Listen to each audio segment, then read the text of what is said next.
Good evening, visitors. Welcome to the Australian War Memorial's Last Post ceremony. My name is Chris Weidenbar, and joining us today from the Australian Army is Corporal Jeanette McNeely.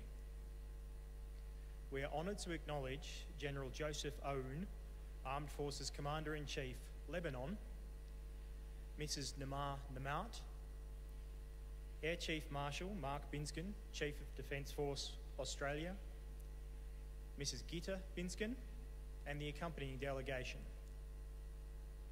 We welcome the veterans who have served, those that are still serving, and the families that support them. We acknowledge the members of RSL and Services Clubs Association, RSL Victoria, and RSL Queensland who are watching the broadcast of this ceremony across Australia. During the ceremony, wreaths will be laid at the base of the pool of reflection by visitors and by students on behalf of the following schools. From Victoria, Xavier College, Kew. From New South Wales, St Raphael's Primary School, South Hurstville.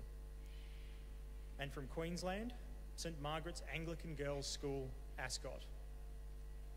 I invite you all to please stand and join in singing the National Anthem.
Thank you. Students, you may be seated.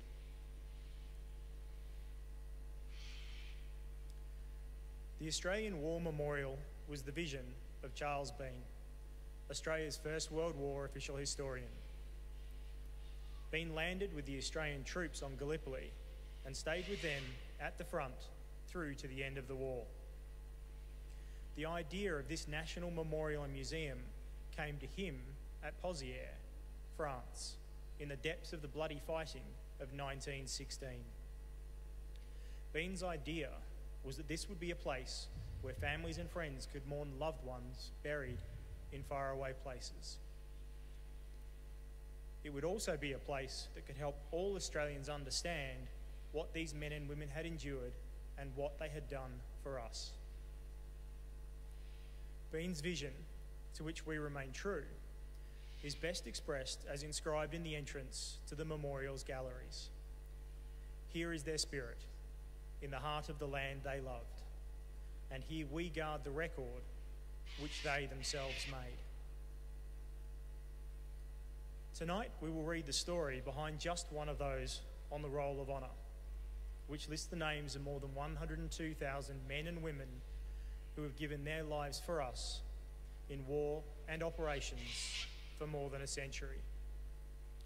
But first, we present a lament, Flowers of the Forest. Wreaths or floral tributes will now be laid at the base of the pool of reflection.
Today we remember and pay tribute to Private Henry Gooda.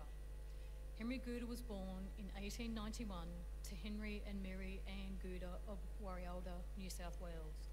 His father owned a property called Fairfield, where Henry worked as a station hand. He enlisted in the Australian Imperial Force in March 1916. Gooda was posted to the 36th Battalion and began training in Australia.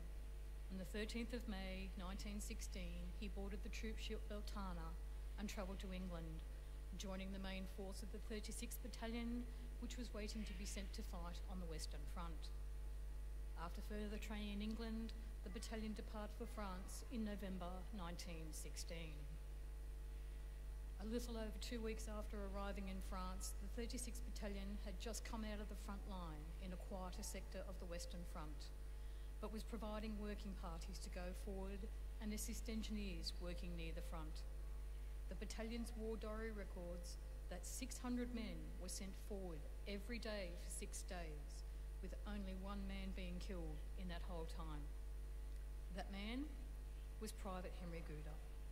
He was wounded by shrapnel in the abdomen and groin and died in hospital on the 14th of December 1916. The Presbyterian chaplain with the 9th Brigade wrote to Private Gooda's parents to say, "It fell to my sad lot to conduct the burial service over your son's body." Gooda was buried at Site Bongine Military Cemetery at Armentières. Henry Gooda was 25 years old. His name is listed on the Roll of Honour on my right amongst more than 62,000 Australians who died while serving in the First World War. His photograph is displayed today beside the pool of reflection. This is but one of many stories of service and sacrifice told here at the Australian War Memorial. We now remember Private Henry Gooda, who gave his life for us, for our freedoms, and in the hope of a better world.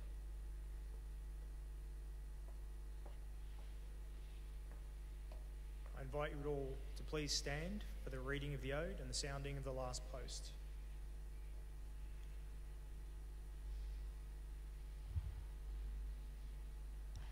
They shall grow not old, as we that are left grow old.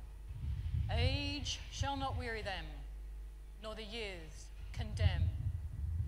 At the going down of the sun, and in the morning, we will remember them. We will remember them.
Lest we forget.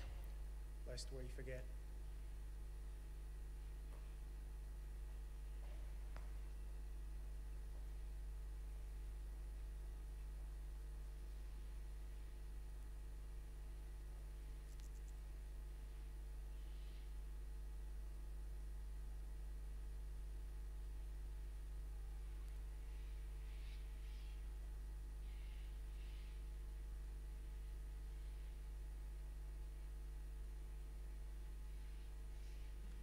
We leave you this evening with the words of the memorial's founder, Charles Bean. Many a man lying out there at Poziere or in the low scrub at Gallipoli, with his poor, tired senses barely working through the fever of his brain, has thought in his last moments, well, it's over. But in Australia, they will be proud of this. Ladies and gentlemen, girls and boys, that concludes the last post ceremony. We thank you for visiting the Australian War Memorial and wish you all a very good evening.